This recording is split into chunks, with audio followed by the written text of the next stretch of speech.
Sa mga nagbabalak po diyang mag-summer trip, maging mapanuri sa mga lalapitang tour at travel company.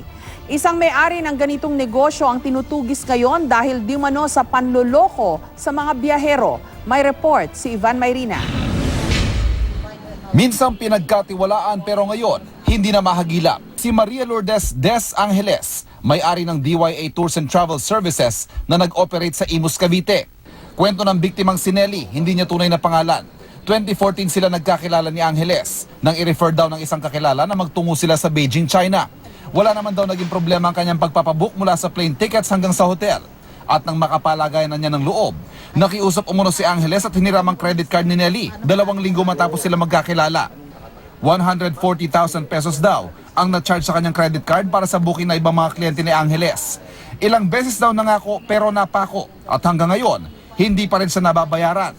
Pero hindi pa rito nagtapos ang panloloko umano ni Angeles.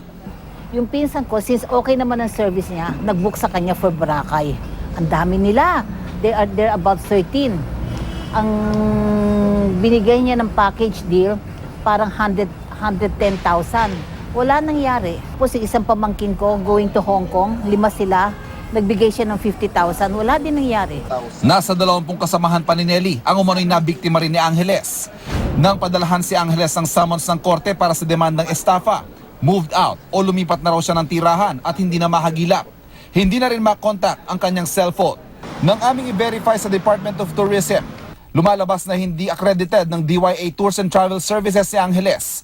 At ngayong peak season na, hindi lamang sa transportation kundi maging sa mga resort, hotel at iba pa mga tour package, pinag-iingat ng DOT ang publiko. Tingnan nyo yung mga offer. Kasi minsan, sometimes, it's too good to be true eh.